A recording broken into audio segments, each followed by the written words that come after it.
o Dr. Hermes Chips, que é, dentro do setor elétrico, a pessoa que tem mais responsabilidade em tempo real, porque ele mantém as luzes do país acesas. Então, já por aí, já dá para a gente ter uma ideia de como esse tema é importante, que é o tema que vai analisar, né, a evolução do sistema operacional, né, do Brasil, hoje um dos sistemas integrados maiores do mundo, né, que integram um continente, e o Dr. Hermes está à frente do ONS, Operador Nacional do Sistema, com a equipe técnica mais competente que o setor elétrico brasileiro tem, está sob a coordenação dele. Então, eu tenho uma grata satisfação de convidar o Dr. Hermes para iniciar a sua palestra, já começando com aquela simpatia de vocês, que é uma salva de palmas. Obrigado. Obrigado. Obrigado.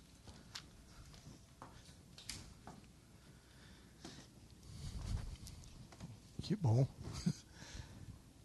Eu estava dizendo para o doutor Wilson, boa noite a todos primeiro, que normalmente eu tenho sido muito chamado para seminários, né? Então você põe aquele PowerPoint, fica falando, e aí chega um momento que você não aguenta ouvir sua própria voz, você fica doido que acabe, aí você corre, né, para falar. Aqui não, é um ambiente mais descontraído, que você pode falar sem preocupações. E livremente, sem preocupação de críticas, porque hoje a gente tem que ter muita precaução ao colocar uma proposta para que possa ter resultado, tem que ser visto positivamente. Então, você tem que sempre pensar, isso na relação interna de empresa também vale, para você conseguir chegar a um resultado. Né? Hoje você não consegue fazer nada sozinho, depende de trabalho em equipe, compartilhamento, e isso aí é o que leva ao sucesso das organizações. Mas, em nome da organização, do operador, eu gostaria de agradecer a oportunidade que vocês estão me dando para contar um pouco do passado, depois do presente, sendo o presente um presente que não é hoje, é um presente, assim, um marco depois do processo de restauração do setor elétrico, e depois falar um pouco do futuro, dos desafios, que esses desafios, para quem tem acompanhado, de certa forma, esses grandes workshops ou seminários que têm acontecido, eu tenho colocado alguns problemas, e até repetidamente, até que consiga sensibilizar tanto o poder concedente como o regulador, o planejador, para que a gente consiga evoluir nessa missão.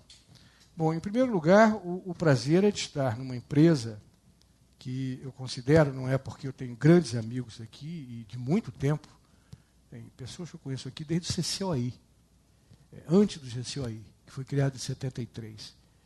E o Dr. Wilson, há muito tempo, foi nosso presidente do conselho, ainda é conselheiro, desde a fundação do ONS, mas a Paulista pela sua organização, a organização que vocês têm, participação, o espírito empreendedor, tudo isso faz com que seja uma empresa praticamente referência, não é porque eu estou aqui, e que eu estou dizendo isso, que eu tenho participado há uns 4 ou 5 anos da entrega do prêmio Abrad, dos prêmios Abrad. E a Abrad sempre me convida, e a Paulista está sempre lá, ganhando 2, 3, 4, às vezes 5 prêmios. E toda hora levanta o Wilson com a sua turma para receber lá o prêmio. E eu digo assim, poxa, todo ano é a mesma coisa. Então, isso mostra o padrão, a referência que ela representa, atendendo hoje 9%, acredito, perto disso, da população do país, com participação de cerca de 13% na distribuição, com empreendimentos aí em geração. Hoje, acredito que cerca de 2.600, quase 3.000 megawatts, sendo 2.100 quase de hidroelétrica e 400 de renováveis. Biomassa eólica, hoje com 130 e poucos megawatts de eólica, e biomassa e IPCA gás. Então, isso é uma coisa muito importante, e ela vem com essa participação permanente, para vocês que são mais novos, desde essa época, desde o GCOI. O GCOI eu vou contar um pouco dele depois, nesse primeiro tempo, era o grupo coordenador da Operação Interligada. Os mais novos não tiveram a oportunidade de participar. Mas esse grupo era um grupo que discutia todo o processo de operação, e era interessante porque, embora tivesse a participação do DINAI, que era, entre aspas, a antiga, fazia o papel da agência reguladora, não era um processo por atribuição pleno e perfeito. A gente ali mesmo, com o DINAI participando, já saía da reunião praticamente com a regulação, depois o DINAI ia lá, fazia, e se discordava, a gente entrava num acordo, enfim. Ali mesmo, a gente resolvia todos os problemas do setor. Era mais simples,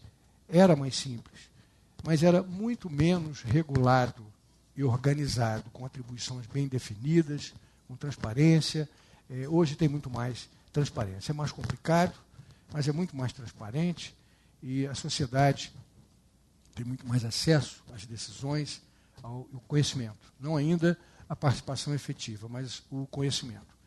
Então, de passado, eu vou começar de onde eu comecei. Um pouquinho antes até de 1969, a primeira interligação entre São Paulo e Rio, esse paralelo aí que está até hoje, em 230 kV, Nilo Peçanha, Aparecida, Taubaté, e chegando a São Paulo, ligando São Paulo e Rio, até hoje funcionando. Depois tem um outro grande marco, que foi em 1947 essa interligação. 69 foi a primeira interligação entre as regiões Sudeste e Sul, com a linha Chavante-Figueira. E em 70 eu comecei, quer dizer, eu trabalhei um pouco antes nessa própria linha, em projeto, numa empresa de engenharia, como estagiário, depois entrei na Eletrobras e comecei a trabalhar em sistema de potência desde essa época, de 70. Bom, depois veio a interligação de 500 kV entre o Norte e o Nordeste, em 1981, junto com a entrada em operação da usina de Tucuruí. Outro grande marco. Depois, em 73, criou-se o CCOI, um comitê coordenador da Operação Interligada, e em 74, por lei, o Grupo Coordenador da Operação Interligada. Quando esse grupo foi criado, o Grupo Operador da Operação Interligada, em 74, criou-se, logo depois, o GCPS, e aí, através de um decreto, o GCOI era lei, e aí começou um trabalho na Eletrobras de coordenação dessas duas funções, em que todo o tempo se colocava a questão do conflito da Eletrobras ser a holding do setor, dona de praticamente 60%, 70% da rede de transmissão, e grande parte da geração, até hoje, através de suas empresas controladas, Furna, Chef, Eletrosul e Eletronorte, mas nós tínhamos uma pessoa que era nosso diretor-geral, que veio inclusive da CESP, discutia muito com a gente na época do CCOI, pela CESP, e depois assumiu a coordenação da Eletrobras, que infelizmente perdemos o mês passado, o Dr. José Marcondes Brito Carvalho, que foi a pessoa que implantou isso tudo. Ficou 16 anos coordenando essa operação interligada. Então, com a figura dele, que muitos de vocês conhecem, o Dr. Wilson, inclusive, trabalhou junto, sabe que ele não permitia privilégios. Embora a gente tivesse a prerrogativa de até praticar, não permitia. Era sempre a melhor solução técnica, e separando da função de holding. Quer dizer, tanto fazia ser Furnas, ou ser PFL, ou CESP, ou CEMIG, a decisão nossa era sempre a melhor técnica. E mais, era um processo em que apenas o coordenador tinha a prerrogativa de sozinho decidir. Todos os outros ambientes, subcomitês e grupos de trabalho, eram decisões compartilhadas. Por maioria, vocês sabem, muitos de vocês que estão aqui participaram. Estou olhando ali o Luiz, participou na época do Grupo de Trabalho de Análise de Sistemas. Depois, subcomitê de Estudos Elétricos. Ele é bem mais novo que eu, mas começou ali, entendeu? Nessa época. Bom, depois desse processo veio Itaipu, em 84, com o Tratado Tripartite, aí tinha a Comissão Mista de Operação, aqui.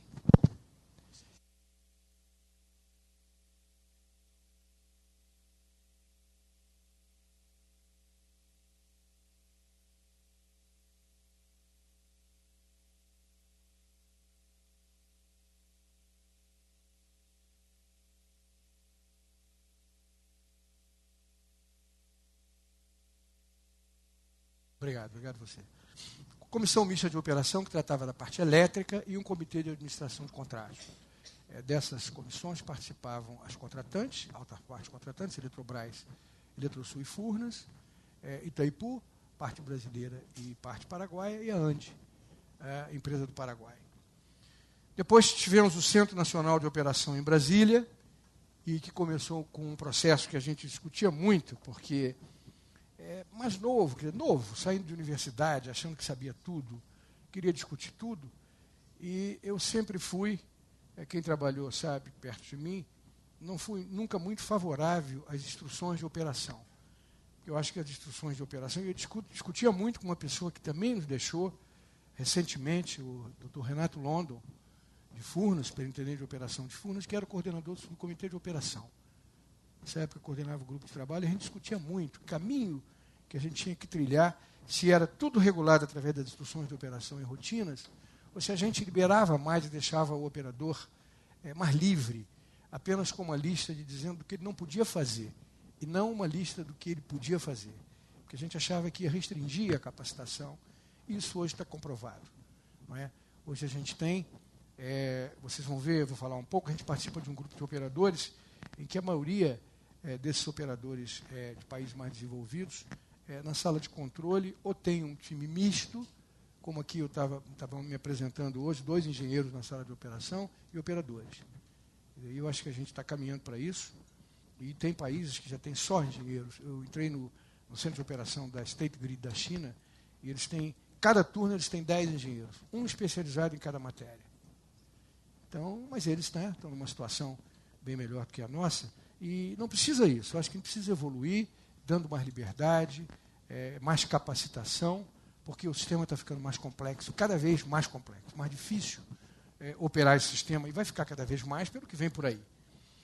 Bom, aí depois veio a Lei 8631, que foi um grande acerto no setor, na época do Dr. Eliseu Rezende, que também nos deixou, era presidente da Eletrobras, e onde se fez um grande acerto, e depois se começou a trabalhar de forma mais coordenada na contratação entre o planejamento e a operação. A gente ajustava cada ano, fazendo plano de operação. Bom, e aí, no final desse período, um pouco porque eu participei, eu sou oriundo da parte elétrica, sou engenheiro eletricista, eu sou da área energética, hidrólogo. Fui obrigado a aprender uma parte disso para poder exercer a função. Mas, na época, no final, com o Dr. Mário Santos, já que ficou 9 anos na coordenação, o Dr. Brito, o Dr. Paixão, que também já nos deixou, teve uma passagem rápida de 8 meses, muitos de vocês conhecem, depois assumiu o Dr. Mário, que ficou 9 anos. Ficou de 91, 8 anos, 91 a 98, 9, quase inteiros, quase 9 anos. E eu trabalhei com ele também o tempo todo, e nos últimos 2 anos eu assumi a secretaria do GCOI, secretário executivo. E aí, era a turma energética, não querendo mudar nada. Eu vindo da parte da área elétrica, quer dizer, uma peça nova, comecei a questionar as coisas.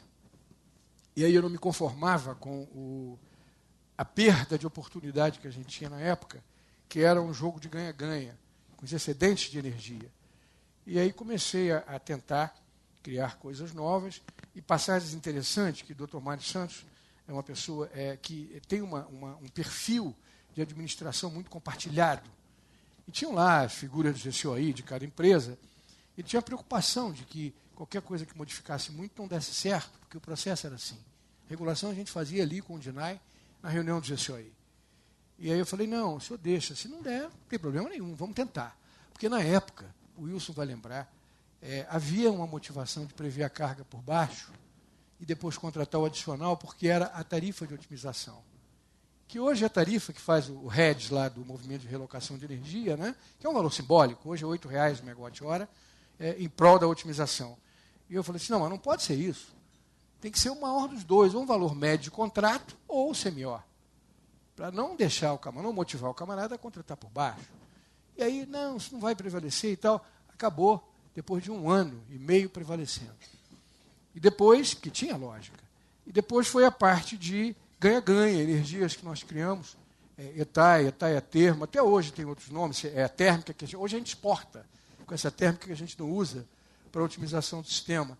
Naquela época, a gente pegava essa térmica e oferecia aos consumidores, que hoje são chamados livres, né, e são os industriais, para eles desenvolverem seus processos, desenvolver o país, ou no mercado interno ou no mercado externo. Então, quem conseguia modular a carga tinha uma vantagem danada. Nós chegamos a um ponto de criar uma modalidade em que a gente oferecia energia e, se o sistema não vertesse, não é, o camarada tinha que devolver aquela energia. Isso era pactuado assim, no fio do bigode, na reunião, numa ata, e funcionava. Não precisou devolver porque verteu no final do período úmido, mas se não vertesse, seria devolvido. Quer dizer, era uma administração compartilhada. E nós passamos desse tipo de administração para uma administração por atribuição, que é essa hoje que existe, fortemente regulada, cada um com as suas atribuições. Então, desse período, nós tiramos muitas coisas boas que eu gostaria de colocar para vocês. A primeira delas é o conhecimento sobre administração. A outra foi o processo que nos obrigou, a todos nós, não só da Eletrobras, que coordenava, mas de todas as empresas, a participar frequentemente de administração de conflitos. Porque naquela época não tinha esses cursos que vocês têm hoje, não. E de gestão, curso de não sei de quê, voltado para a gestão de pessoas. Naquela época bastava chegar à melhor solução técnica. E os gestores eram aqueles que eram reconhecidos como os melhores técnicos. Você aprendia a lidar com pessoas na experiência, na vida, no dia a dia. Hoje não, você é preparado, tem N cursos. E hoje, vocês sabem que não adianta só se obter a produtividade e o melhor resultado técnico. Hoje, é tão importante como o resultado técnico, como você trabalha e como você obtém esse resultado. Não basta, a qualquer custo, você obter a melhor produtividade. Há uma preocupação constante com satisfação de pessoas, com relacionamento, integração, respeito, reconhecimento, enfim. São valores que surgiram nesse novo mundo e nesse processo mais moderno de administração que vocês participam. Depois veio a experiência com esse trabalho integrado, que foi um aprendizado enorme, e a criação de uma rede de relações de confiança, que é um valor que se busca permanentemente nas organizações. Havendo confiança, você vai para frente, vai embora. Porque até os erros são compreendidos, porque há confiança. Quando não há confiança, até os acertos não são compreendidos. Porque se desconfia de tudo. Quer dizer, talvez o valor mais importante que uma organização tem que ter, hoje eu considero, é a confiança, é a conquista da confiança. Isso não tem limite, é cada vez mais confiança. Entre as pessoas, entre as gerências, entre as diretorias. Isso facilita muito até a administração do administrador maior. Depois, ainda de passado, para encerrar, teve uma tentativa de reestruturação do setor. Aí foi uma coisa muito interessante, que eu participei também, como coordenador, assessorando o Dr. Mário Santos, já era secretário executivo do GCOI, e trabalhava o Cili Salomão na área de planejamento, que foi o Sintrel, o sistema de transmissão. A Eletrobras, naquela época, como era detentora de 70% da rede de transmissão, bastava negociar esses 30% restantes para formar a rede, ser a proprietária da rede de ativos, e aí estabeleceu um modelo que ia se iniciar com competição apenas na geração. Não é? Geração e consumo comprando livremente e a transmissão regulada, como é hoje, mas como empresa só, proprietária de ativos. Bom, por incrível que pareça, os maiores adversários nossos para chegar a esse modelo foram as nossas próprias empresas controladas. Furnas, Eletrosul, Chesf, Eletronorte, algumas mais, outras menos. As empresas estaduais, que a gente esperava uma reação muito forte, no início teve, depois não, porque participavam do processo de negociação, troca de ativos com relação à dívida e tal. Que as principais eram Sesp, Copel e Semig, e a C3E, lá no Rio Grande do Sul.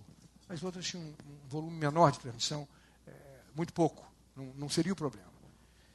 Bom, e aí veio depois o RECEB, que foi um processo mais estruturado, com diretriz de governo, e aí teve que se chegar a um processo. Uma consultora inglesa estabelecendo um processo de reestruturação do setor com o grupo de especialistas do país participando. Eu participava pela Eletrobras, coordenava 2 grupos, o da transmissão, regulação e tarifação, e grupo de regras comerciais. Então, isso foi uma indicação da diretoria de determinadas pessoas. E era muito engraçado, porque quando a gente ia para lá, voltava, quando obtinham, porque eles entendiam que era um bom resultado, você era o herói. Quando era ruim, você era o vilão. Então, um processo dificílimo e orientado pela diretoria, e a gente depois entrou num processo em que acreditava que aquele era o processo, independente do que ia ser a Eletrobras depois. Porque você se envolveu com... E a credibilidade estava ali. Você não podia chegar e fazer uma proposta corporativa, porque os melhores técnicos do país, dentre os melhores, estavam ali. E aí, como é que você ia? Você ia jogar sua carreira fora, propondo coisas que a empresa ou mandava e tal? Nada disso. Então, foi um momento muito difícil, e aí teve a participação muito significativa de duas pessoas, todo mundo que eu estou citando hoje, a maioria já nos deixou. Foi o doutor Paixão, com um pulso forte, coordenando o processo, sob a orientação do doutor Peter Greiner, que muitos de vocês conhecem e trabalharam junto com ele. Não é? Então, esse processo deu certo. E depois tem uma história interessante que eu gostaria de contar rapidamente, para encerrar essa parte que eu chamo de passado, e com a participação do Dr. Wilson, que o estatuto que nós mesmos trabalhamos, eram 4 diretorias no operador. Não sei se ele se lembra, deve lembrar, claro. Quando eu falar, ele vai lembrar. E aí, Dr. Mário Santos, que na época na Eletrobras não era muito favorável a essa mudança, claro, ele era diretor, e era um processo que a Eletrobras ia perder função, como operação, planejamento, enfim, até um pouco da regulação com o DINAI, fazia junto. E aí criaram 4 diretorias, uma presidência e 3 diretorias. Aí colocaram Roberto Gomes, representando a região Nordeste, Carlos Ribeiro, representando São Paulo, e Heitor Contis, da CEMIG. E aí o doutor Mário disse que não assumia de jeito nenhum se não criasse uma diretoria para mim. Porque eu tinha trabalhado no processo e ele ficou assim, não, esse cara tem que estar, não sei o quê. E aí, na noite de Brasília, lá na madrugada, criaram uma diretoria, dividiram a técnica em 2, né, operação e planejamento e programação, e aí criaram essa diretoria, mas aí, quem é que patrocina essa diretoria? Aí o doutor Wilson era presidente da BRAD, me procurou para uma conversa com os distribuidores, né, os presidentes das distribuidoras, nesse acordão, e disse para mim assim, olha, nós vamos criar uma diretoria que você vai nos representar. Eu falei assim, não pode, porque nessa organização ninguém representa ninguém. Ela tem que ter independência, tratar com equidade, não posso aceitar. Aí voltou, você lembra, né?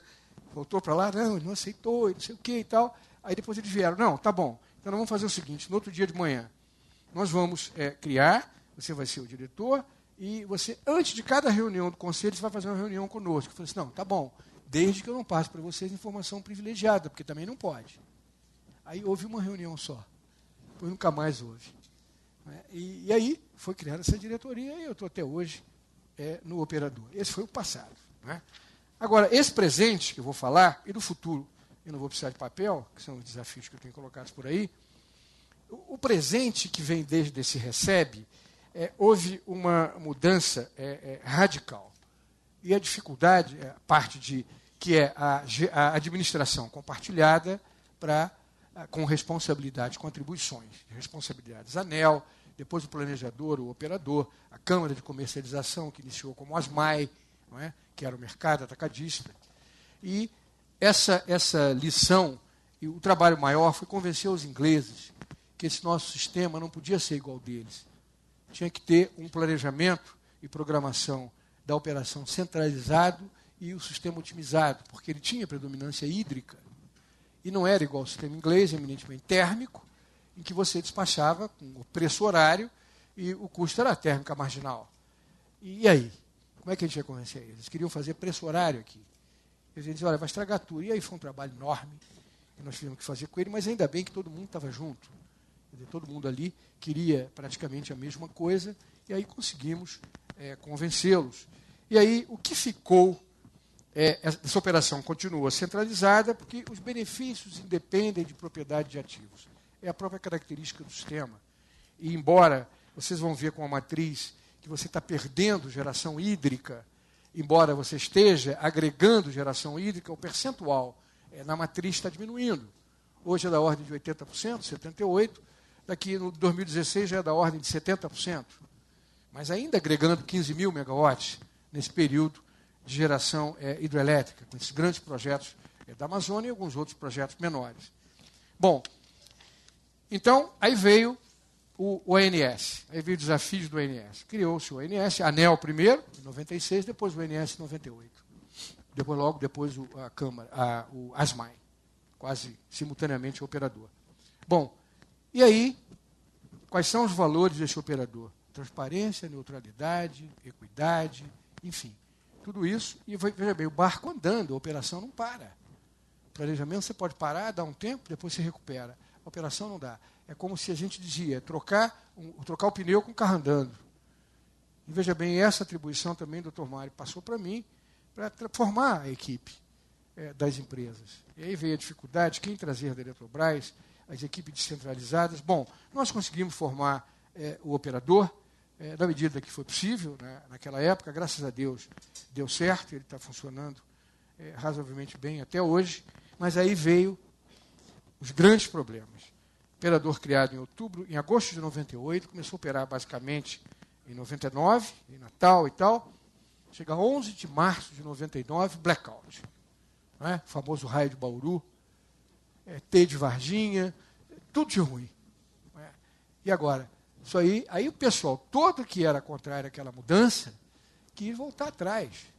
Vamos voltar atrás. Como se aquele blackout tivesse sido motivado pela reestruturação do setor. Não é? E que não tinha nada a ver. Porque o raio de Bauru, quer dizer, o tal raio de Bauru, o blackout, foi devido à situação de Bauru, não vou entrar em detalhes, mas que hoje a configuração teve um retrofit completo, com transposição de linhas e tal, porque era uma instalação antiga. Não é? Foi toda reestruturada, e como outras instalações do setor e outras que ainda precisam ser. Principalmente na região Nordeste, a gente tem capitais ainda supridas por subestação de barra simples. Então, você tem, e o investimento para trocar essas subestações e fazer o retrofit, tem umas que não dão, que não é possível nem trocar. Você tem que fazer uma outra subestação, não há espaço físico mais para ampliar e nem fazer modernização. Aí veio o blackout de março de 99. Antes disso, nós tínhamos tido, na época do sistema antigo, o blackout de 84, transformação de Jaguara. Depois veio o blackout de 97, colapso de tensão em São Paulo, sofreu mais São Paulo, e que foi interessante porque o blackout ocorreu num dia, se não me engano, 25 de abril. Eu fui para Brasília explicar o blackout ao ministro, e no dia 26 aconteceu uma igualzinha, que foi colapso de tensão em São Paulo. Terminal de Biúna e centro de São Paulo com falta de compensação reativa, carga reativa alta, colapso de tensão. E depois veio outros blackouts. Veio o de 2002, que foi esse da ilha Araraquara, um problema de proteção, não conseguiu, desligamento em cascata, apagando 70 milhões de pessoas em 2002, 55 naquele de 2009. Em 2009 eu tinha viajado para uma reunião da CIER, convidado para fazer uma apresentação, cheguei e voltei. Recebi a ordem para voltar, eu desembarquei, próximo voo eu vim de volta. Confusão danada, porque a gente ainda está adquirindo, é dificílimo, vocês sabem, quem trabalha em comunicação, acabei de conhecer o diretor de comunicação, conhecer não, de encontrar novamente, já conhecia, e vocês sabem que como é difícil para o técnico dialogar com a mídia. Falar a mesma língua, explicar sem se complicar. Até hoje é um aprendizado. Porque às vezes a gente fala com a gente mesmo. A linguagem é tão complicada que a gente está achando que está explicando e não está explicando nada. E o cara acha que você está confundindo ele. Não é? Então, isso é uma técnica que nós técnicos temos que aprender a vida inteira e continuar aprendendo. Não vai chegar a um ponto ótimo nunca, né? Tentar ver como é que passa a informação. E agora, mais recentemente, esse blackout de 2009, que eu tive que voltar, e depois, esse de 2009 foi chuva concentrada na subestação de Itaberá, e colocou-se chapéu chinês, foi um deboche danado, né? Chapéu chinês é uma cobertura para que a chuva concentrada não caia na instalação. Mas foi uma solução bolada aí pelo CEPEL, e que é uma outra coisa que eu gostaria de falar, que é uma grande vantagem que a gente tem, não por ser o CEPEL de Eletrobras, que eu trabalhei, nada disso, é ter um centro de pesquisa com competência para desenvolver os modelos. Quer dizer, a gente tem um problema, chama, resolve, às vezes demora, porque é a fronteira de conhecimento, mas está ali o camarada que desenvolveu à disposição. Não é comprar um modelo desse pronto, não é? Uma caixa preta, que você não consegue modificar e nem consegue colocar as novas modificações e modalidades e aperfeiçoamentos que ele exige. E depois, mais recentemente, veio esse blackout do Nordeste, que apagou o Nordeste, e aí ficou caracterizado muito claro para mim a dificuldade de você operar um sistema sem ser proprietário de ativos. E esse modelo não vai se reverter mais. Quer dizer, nós temos 26 procedimentos de rede, módulos, que eu chamo a Bíblia técnica do setor. A gente tem que operar de acordo com aqueles procedimentos. Então, os procedimentos ele tem a finalidade de definir as responsabilidades de cada um, os prazos do operador e dos agentes, ou quem estiver envolvido, né, regulado pela ANEEL, aprovado pela ANEEL. E aí, é como se você substituísse o conhecimento do equipamento, quando você é proprietário, com as suas equipes de manutenção, vocês sabem o que é isso, não é? Com código. Você opera em função da informação do agente. Então, tem que estar tudo ali codificado. E quando é que você vai atingir um ponto de aperfeiçoamento desses procedimentos que represente a equivalência de você ser proprietário? Nunca. Então, essa dificuldade vai continuar existindo. Tanto é que eu vou já colocar agora uma coisa que eu ia dizer depois para vocês. Eu participo de um grupo de presidentes de operadores que tem hoje 15 operadores. Os da Europa, os países mais importantes, a Inglaterra, França, Itália e Espanha. A Alemanha não participa porque eles não conseguem se entender, tem 5 operadores, e um não pode representar o outro. E os blackouts lá são por falta de coordenação, já está diagnosticado, uma coordenação centralizada, ou um grande acordo, onde cada um assume uma parte, troca de informações, estão caminhando para isso, porque politicamente há uma disputa que não é possível criar um operador único.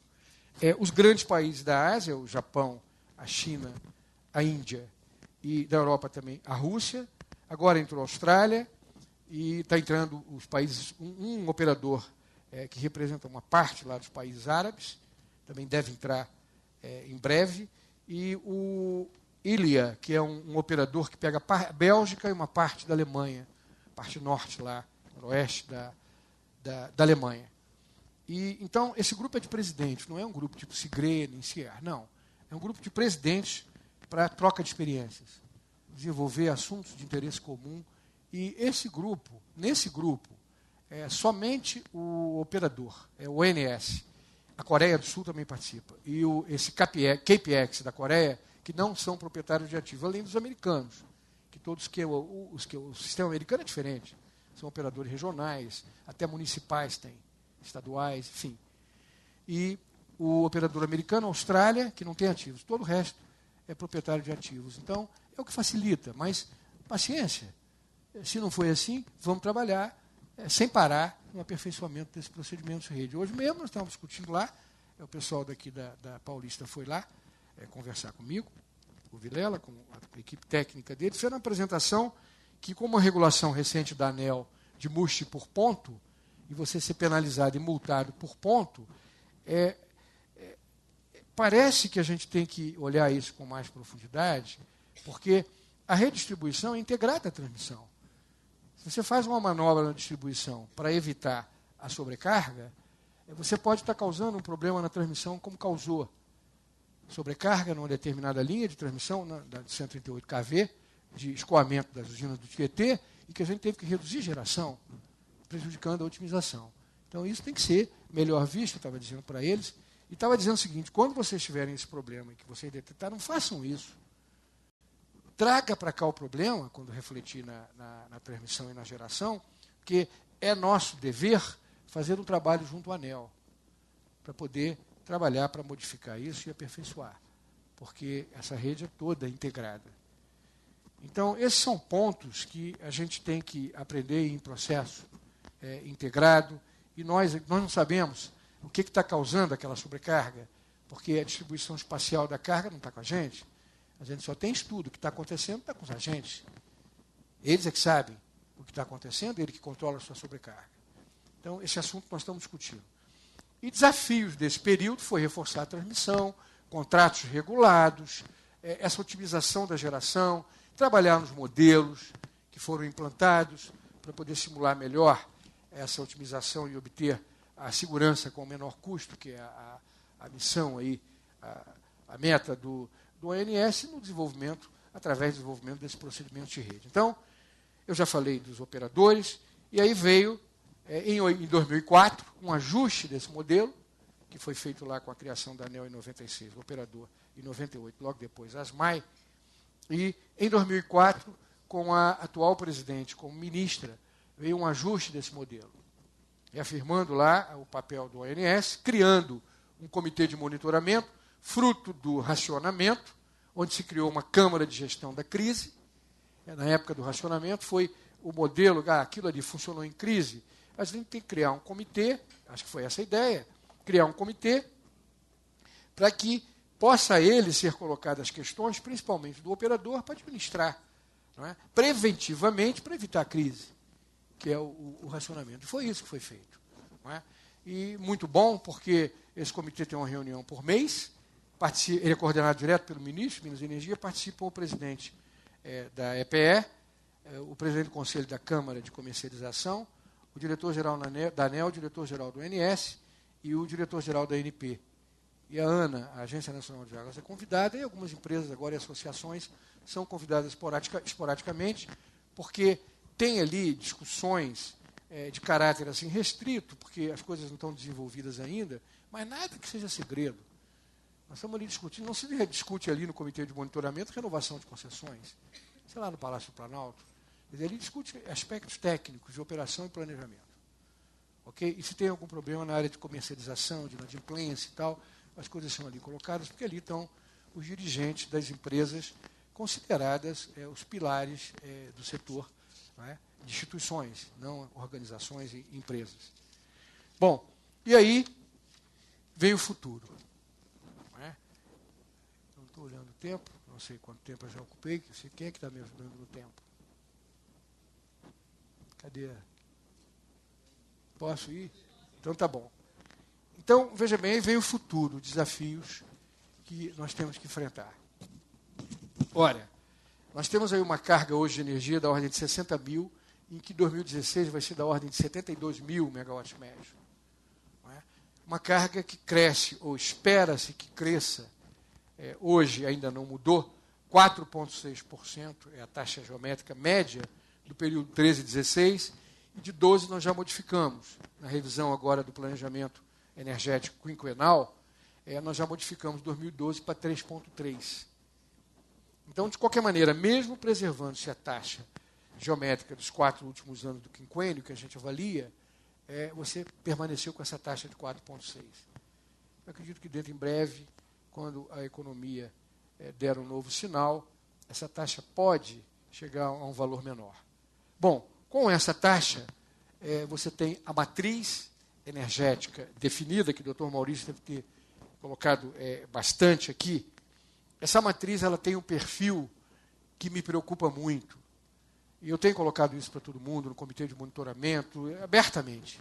Onde eu vou, tenho colocado, até porque é obrigação do operador. Não é? Não me preocupa muito, por quê? Porque o leilão, os leilões A-5, com 5 anos de antecedência, todos nós sabemos que eles foram criados para viabilizar a expansão hidrelétrica. Os leilões A-3, expansão térmica e de outros tipos de energia, que se concretiza. O tempo de maturação é de 3 anos. Hidrelétrica, 5 ou mais, se não houvesse problema do licenciamento ambiental, se tudo corresse bem. Bom, esses leilões, os últimos leilões A-5, o resultado com maior ênfase foram de eólicas, de energia eólica. Ora, não entrou nenhuma térmica.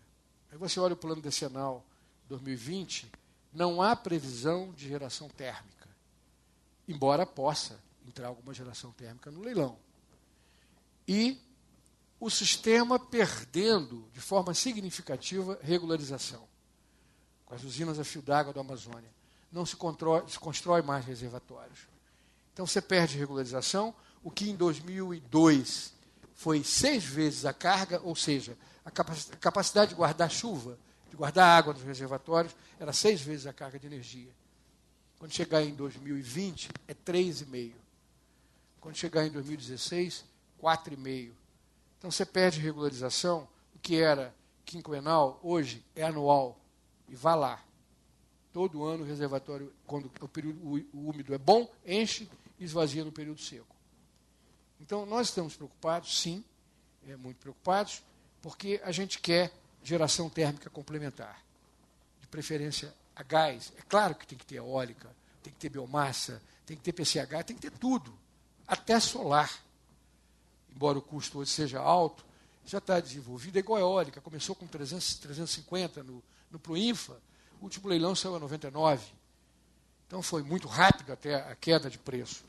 Mesmo que não seja tão rápida a queda de preço, a inovação tecnológica é vital e ela faz com que o preço depois se reduza. Então, se solar está entrando, nós temos que entrar em solar também. Olha só, o país, o Brasil, ele tem um índice de energia solar na parte assim mais do semiárido, né, da Bahia para cima, mais na parte central e um pouco assim na parte do centro-oeste. Ele tem o mesmo índice de radiação que tem o Oriente Médio. Os maiores índices do mundo. Então, não vai deixar de aproveitar. É uma questão de time, e tecnologia e redução de preço, porque a gente tem que aproveitar o que tem de mais barato antes, que são as hidrelétricas da Amazônia. Agora, a pergunta que eu faço, que eu tenho feito, é o seguinte: precisa ser com reservatório zero? Nenhum reservatório mais. Quer dizer, o que é melhor? É fazer algum reservatório e gerar menos térmica depois, não é? Ou fazer zero de reservatório e gerar um monte de térmica depois. Tem trabalhos aí que mostram que a poluição, a emissão de CO2, vai ser muito maior com a geração de térmica. Olha, e nós, em 2010 e 2011, vai se repetir em 2012, vamos gerar um volume grande de térmica para atender a ponta no final do período seco. Porque todo ano você para a casa de força 2 de Tucuruí, vocês sabem, quem acompanha a operação sabe, você perde 4.000 megawatts. Mais do que você perde produtividade pela altura de queda dos reservatórios, você perde. Aí nós perdemos em 2010, que conjugadamente houve uma queda de torre das linhas aqui de 440 kV Jupiá Bauru, e Angra deu uma parada lá de 15 dias, Angra 2, nós geramos 9.000 megawatts térmicos para atender a ponta. Se não fosse esse evento, seria 6.000. É muita coisa. E tem aí os poços, em usinas já construídas, toda a parte civil construída, para colocar, segundo a Abrage, um levantamento da Abrage, 5.200 megawatts de geração hidráulica.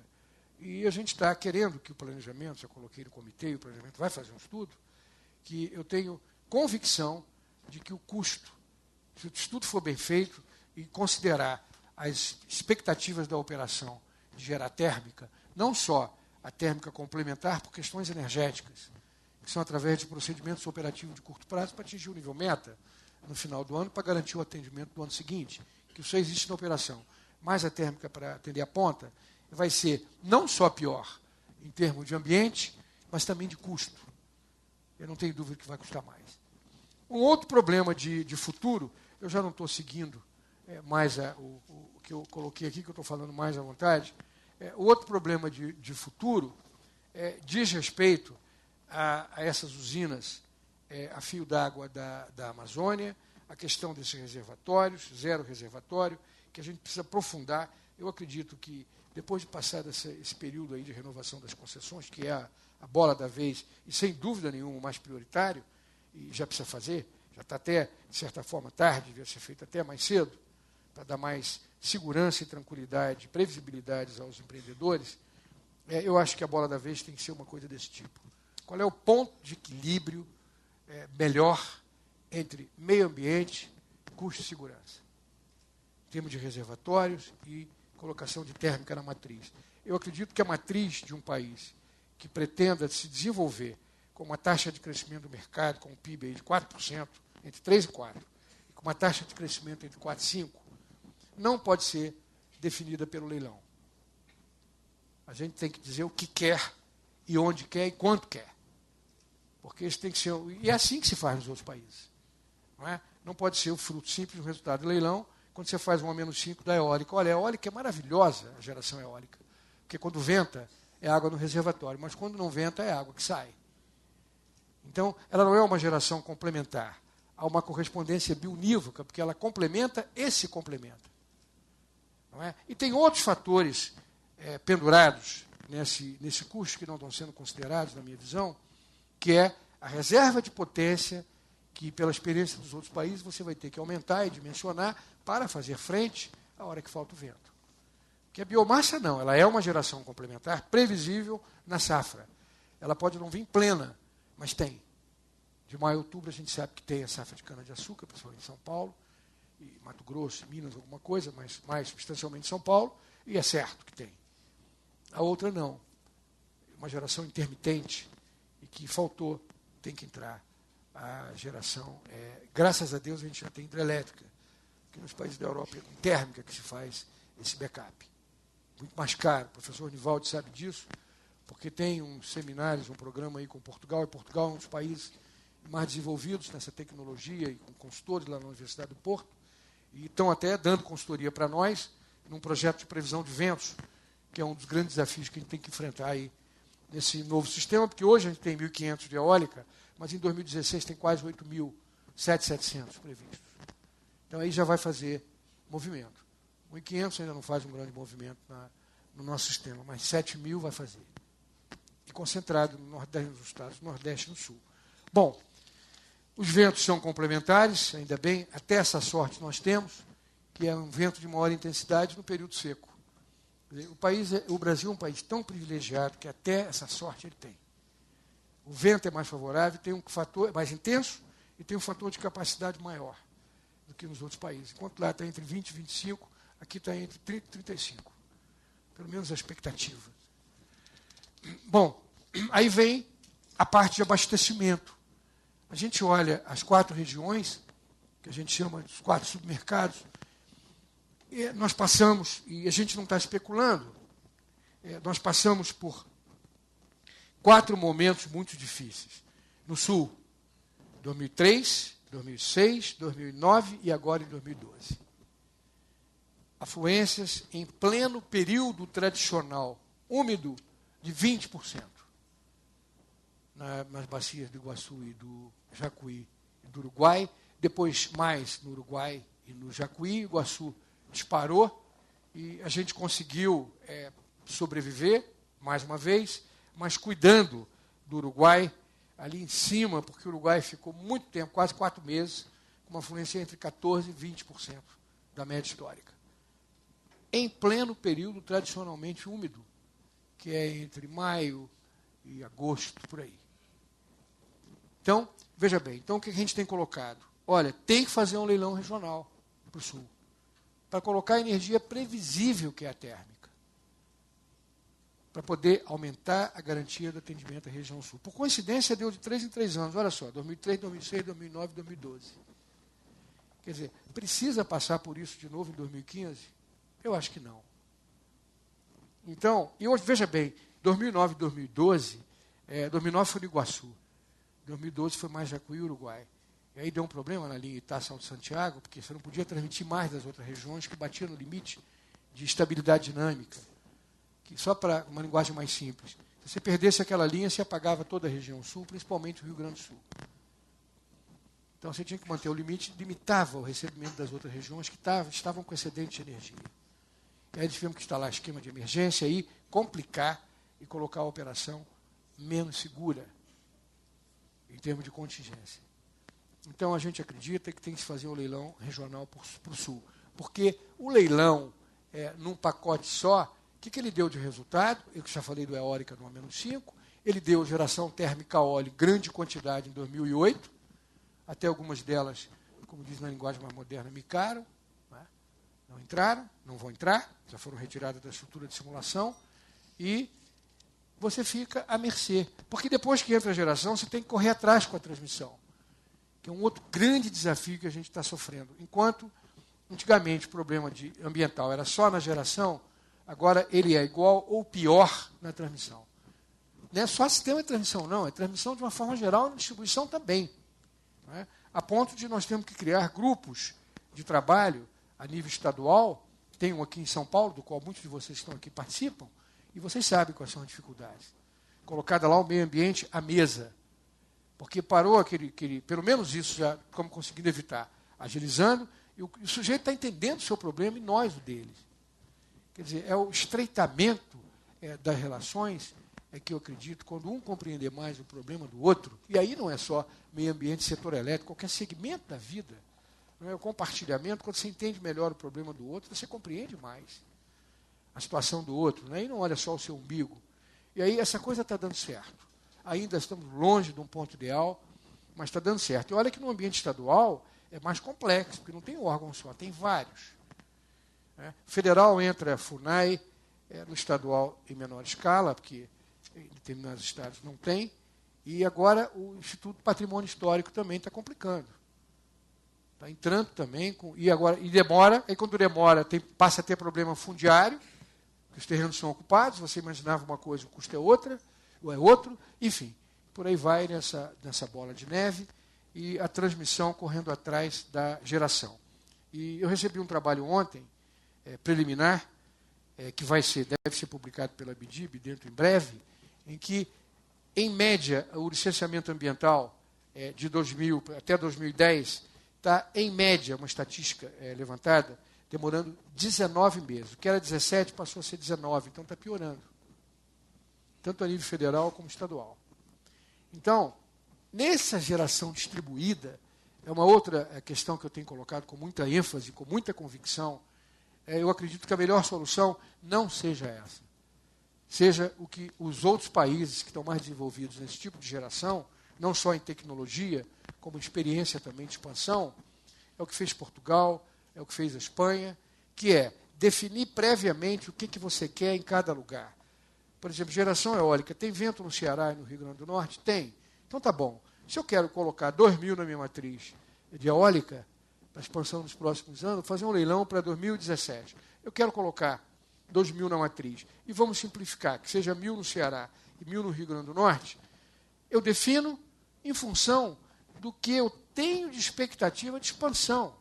Eu olho a distribuição e olho a transmissão e vejo, opa, o menor investimento global, G mais T mais D, eu estou vendo agora, antecipadamente.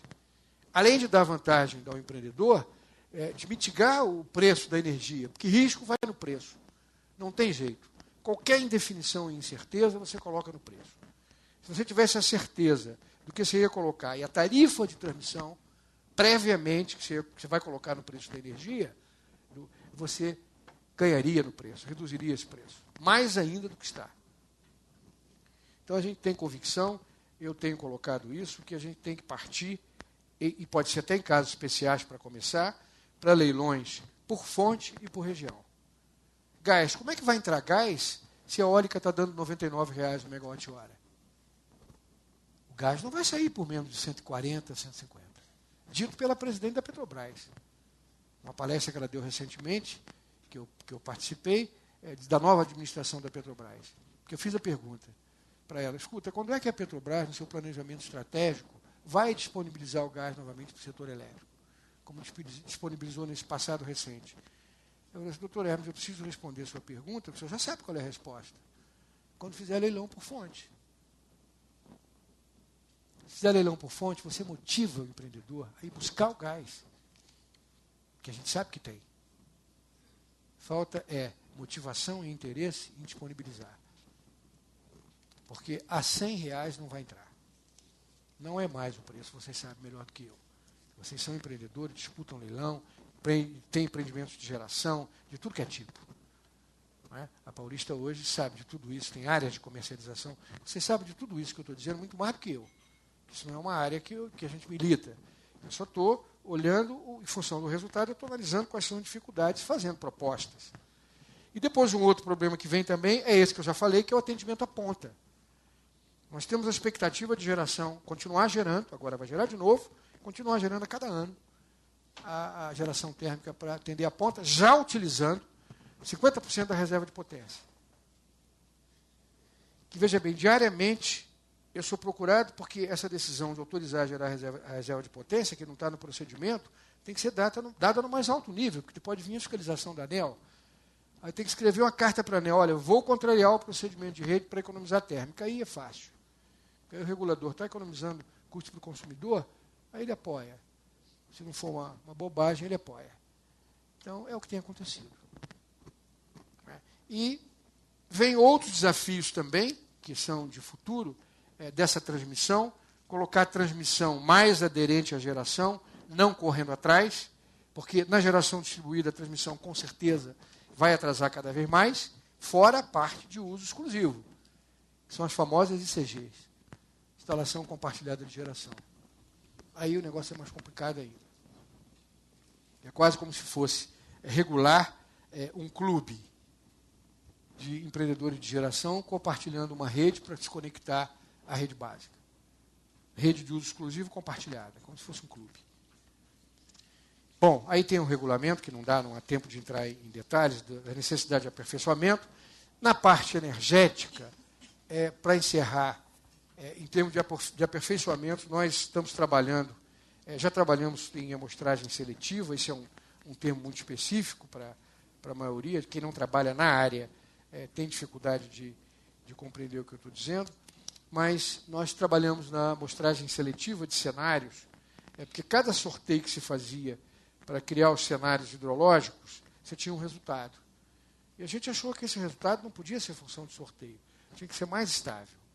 Aí criamos essa amostragem seletiva, que é exatamente colocar para qualquer sorteio, ou para um grupo, você faz um sorteio melhor distribuído, e aí você tem resultados similares nos intervalos dos cenários que você escolhe. Isso já está concluído e implantado no modelo New Wave.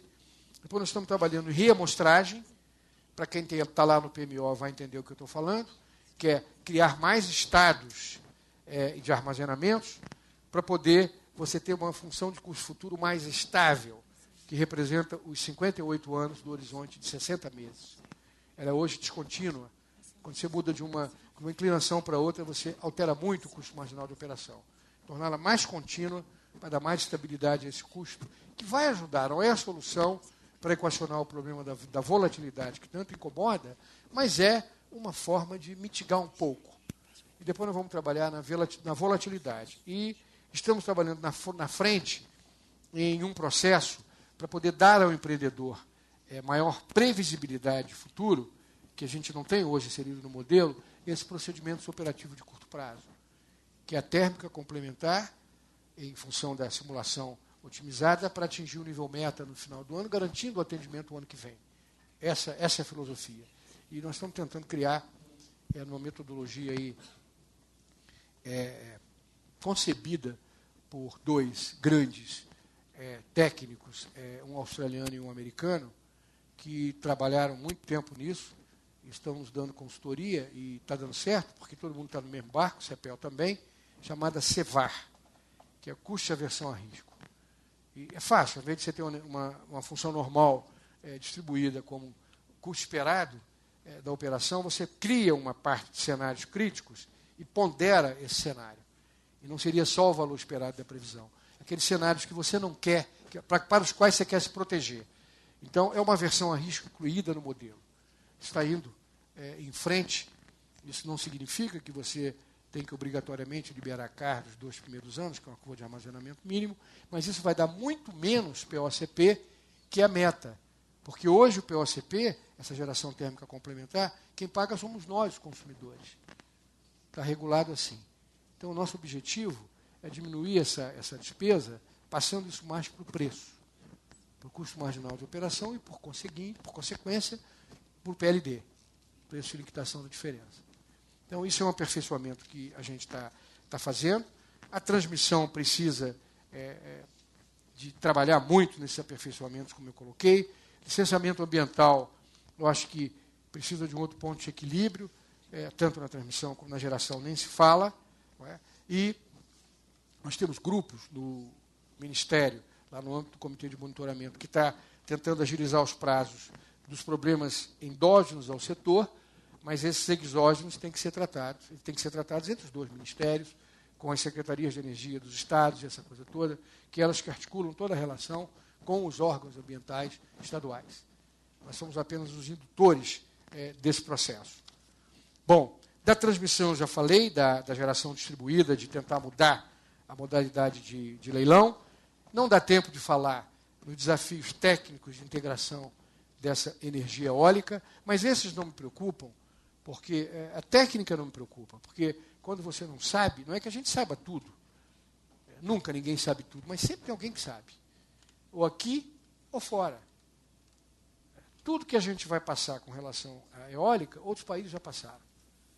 Então você vai lá e busca experiência, como a gente está buscando em Portugal. Nesse grupo de grandes operadores, eu estou trocando experiência com a Espanha, com a Inglaterra, e aprendendo com eles. Não é? E eles aprendem algumas coisas com a gente, como recomposição, esquemas de controle de emergência. Nisso a gente tem mais experiência do que eles.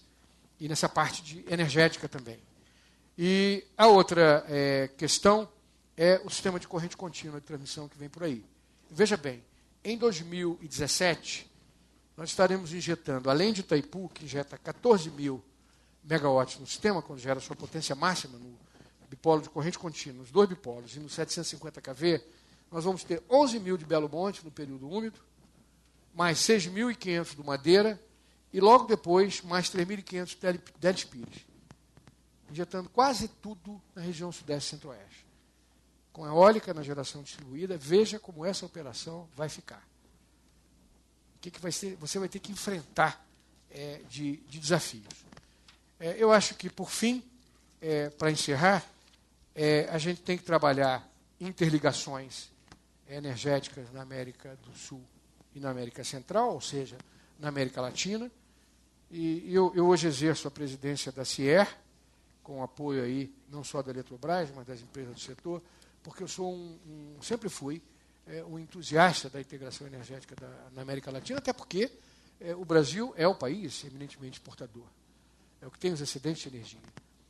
E estamos fazendo um teste por diretrizes governamentais Brasil-Uruguai, dos seus presidentes, para fazer um processo de integração com o Uruguai, que eu acredito que vai dar certo, e vai ser um balão de ensaio para animar os outros, Argentina e outros, porque é um jogo de ganha-ganha, e eu não sei porque eu tenho, esqueci, é porque eu tenho sangue árabe na veia. Jogo ganha-ganha tem que dar certo, não pode dar errado nunca, porque o problema é discutir o rateio. Então tem que dar certo, ninguém perde. Não é? Então o Brasil tem que entrar nesse processo de exportação. A gente não pode se dar o luxo de fazer o que está fazendo. Exportar energia térmica não utilizada no sistema. Pô, será que 500 megawatts, 270 mil que você pode ter nos reservatórios vai afetar o risco do sistema? Não é possível. Agora, não pode ser o PLD, porque o PLD não foi criado para exportar. O PLD, como o próprio nome diz, até a sigla, preço de liquidação das diferenças. Foi criado no modelo para liquidar contrato, diferença entre consumo e produção, do que você gera, além do hedge lá do MRE, das hidrelétricas, é para ajuste no curto prazo. Não é para exportar, porque também não é razoável para o consumidor brasileiro você exportar para um país ao PLD, que é o preço aqui de liquidação das diferenças, que não foi feito para isso, e não pagar pela regularização dos reservatórios que está usando, não pagar pelo risco do depressionamento, porque tem a devolução. Ora, se eu entrego e o cara devolve, ele está usando o meu sistema para regularizar o sistema dele. Então você pode melhorar isso, mesmo com energia interruptível, partir para contratos bilaterais, como tinha lá o da CIEM, em Garabi, 2.000 megawatts. Quer dizer, aliás, esse negócio do Sul que eu falei é tão óbvio que o Sul perdeu 2.000 megawatts lá em Garabi, que era uma térmica na fronteira. Micou lá o gás da Argentina, a interligação ficou pendurada. Hoje foi integrada na rede básica. Não é? E, por fim, definitivamente, a parte de capacitação, que eu já no início abordei. Com essa complexidade que eu coloquei, nós temos que capacitar as nossas equipes, principalmente nos centros de controle. Hoje, uma apresentação rápida de 5 minutos, o Vilela passou por capacitação várias vezes, mencionando com o maior orgulho, olha, hoje nós temos 2 engenheiros na sala de operação. E tem lá os mais antigos transferindo conhecimento, que é a gestão do conhecimento, plano de sucessão e por aí vai, para os mais novos. Que boa parte de vocês não viveu grande parte do que eu falei no início. Eu não sou antigo, não usa mais esse termo. Eu digo que eu sou seminovo, é um termo novo que está se usando agora. Experiente não é bom, porque o cara, quando se acha experiente, para mim, morreu. Porque a experiência é igual à excelência. O nego fala, o valor é excelência. Não, o valor não é excelência, é busca permanente da excelência. E o homem que achar que é excelente, acabou. Não quer aprender mais. Só quer ensinar, ele não ouve mais, só fala. Entendeu? E não serve para esse processo nosso moderno de gestão. Você tem que ouvir muito mais do que falar. Às vezes, você tem até que fingir que está ouvindo, para dar certo. Muitas vezes a gente se surpreende fazendo isso. Né? Você finge que está ouvindo, o cara já fica satisfeito. É por aí, mas é assim que se obtém o sucesso, trabalho em equipe, e que esse pessoal novo está querendo. O pessoal novo não está querendo só salário. Está querendo treinamento, capacitação. Às vezes não quer morrer naquela empresa, quer abrir sua capacidade para se colocar no mercado e por aí vai. E a gente hoje tem que ter orgulho quando alguém da nossa empresa, que nós formamos, está indo para outra. Foi selecionado para ir para outra. E quando eu era mais novo, ficava uma arara. Quando eu estava na Eletrobras, eu falei, poxa, o Luiz lembra disso. Eu devo ter me queixado para você várias vezes quando eu perdi um cara lá. Pô, esse cara, eu sou o melhor cara para ele trabalhar. Não é? Pô, ensino tudo que eu sei, de forma aberta e transparente. Não é nada disso. Hoje a gente não escolhe nem para os nossos filhos. É perigoso até você orientar um filho. Tem que deixar ele dar a orientação, mas deixar ele decidir. Porque se der certo, ele não vai te cobrar. Se der errado, ele vai te cobrar. Então, até com filho a gente tem que tomar cuidado. Você imagina com um profissional. Então, é por aí, não tem erro. O caminho é esse mesmo. É preparar as pessoas. Se elas quiserem ficar ali, você tem que oferecer condições para ela ficar. E a gestão está aí, o sucesso da gestão está aí. Porque o cara se interessa, é comprometido com a organização, porque é uma troca permanente. Não é? E não é só salário, é reconhecimento, é respeito, é capacitação e por aí vai. Bom, então acho que com o tempo que tinha, não dá para aprofundar nenhuma matéria dessa, principalmente em termos de desafios. Que precisa entrar em coisas específicas, algumas delas nem eu mais consigo, não é? Tem que usar lá os meus especialistas, e embora eu não pare nunca de estudar, para poder agregar valor, não parar de agregar valor. Por isso que eu digo que eu não sou antigo, sou seminovo. Obrigado aí pela oportunidade que vocês me deram. Bom, obrigado, doutor Hermes, por ter trazido essa discussão sobre os pontos críticos do sistema operativo do sistema elétrico brasileiro e também os desafios. Com certeza todos vocês estão a fim de fazer perguntas. Levantem a mão, por favor. Serão atendidos isso. Começamos com o nosso presidente e assim por diante. Vamos passar a palavra. Alô? Muito bem. Bom, eu queria, em nome de todos nós aqui, Hermes, agradecer. Não foi uma palestra, foi um testemunho. E um testemunho de alguém. Você foi generoso, você não se mencionou. Mas você e não foi à toa que naquela época nós, a Brade, fizemos a indicação de você, sua, para o ONS, porque trata-se, sem dúvida nenhuma, das maiores cabeças do mundo hoje na área de operação. Acho que a gente tem que se orgulhar muito. Falamos ao longo desse seminário aqui a qualificação do nosso setor elétrico, né? Os desafios que enfrentou e a forma como ele, de alguma maneira, pôde ser inovador, trazer soluções novas, eficientes, baratas para o consumidor, de grande confiabilidade, qualidade, e certamente você fez isso, você faz isso, né, muito novo ainda, para o nosso setor. Então, eu queria agradecer, em nome de todos nós, esse teu testemunho, porque você começou em 70, nós estamos falando de 40 anos, alguém que pôde nos compartilhar aqui essa vida cheia de grandes êxitos e de muito orgulho para cada um de nós. Então, faço isso em nome de todos aqui que estão hoje conosco aqui na CPFL. Eu queria te colocar, você falou um pouco dos desafios, e nós tivemos aqui na semana passada, de fato, o Thomas Kim, e nós estamos, você sabe, nós estamos vendo o centenário da companhia e amanhã o primeiro ano de criação da CPFL Renováveis, onde nós fizemos um conjunto de projetos de desenvolvimento na área de geração renovável, então PCH, temos vários projetos, eólica e biomassa. Não? A gente tem percebido que o fruto do próprio formato do leilão é só eólica hoje.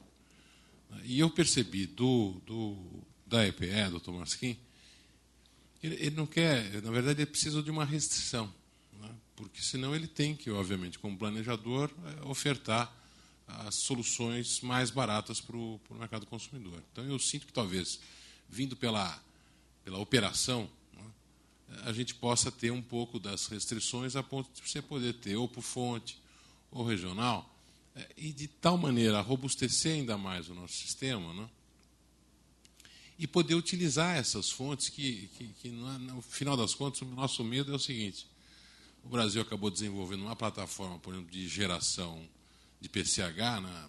Todas as máquinas, etc. A própria biomassa, que é uma coisa 100% brasileira, mas que não tem capacidade de competir hoje nos leilões, seja porque, de um lado, tem incentivos diferentes, algumas com abatimento de ICMS, coisas do PIS/COFINS, etc.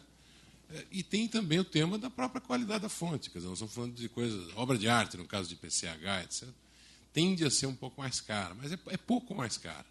Talvez o benefício que tanto biomassa quanto PCH, em contrapartida, né, não é para substituir eólico, acho que a gente está num bom momento dessa fonte também, mas talvez devesse usar melhor. E eu só queria que você fizesse um comentário sobre isso, se é possível, né, a gente percebe assim, uma evolução no comitê de monitoramento, se é possível lá, dado que vocês estão todos juntos, colocar um pouco dessas visões para que a gente possa ter uma esperança de que processos como esse venham. E se falou muito rápido, você falou que não queria colocar o tema da eólica, mas às vezes falou, os países tiveram as suas experiências. O Tomasquim também falou isso para nós. Quer dizer, a gente acha que vai crescer eólica e, evidentemente, isso aqui coloca um desafio na operação. O que países que tiveram um crescimento significativo, 15%, 10%, 20% da sua carga, tiveram, que tipo de evento desagradável teve, que tipo de solução, muito rapidamente, se você puder contar para nós, eles tiveram. Mas, de novo, obrigado aí pela tua presença aqui. Estou muito feliz com você. Ok, obrigado aí, Wilson. Olha, o primeiro ponto, eu coloquei isso, tem colocado em todos os lugares, e o pessoal fica preocupado, poxa, você vai fazer isso? Está contra o governo? Eu falei assim, não estou contra o governo nenhum.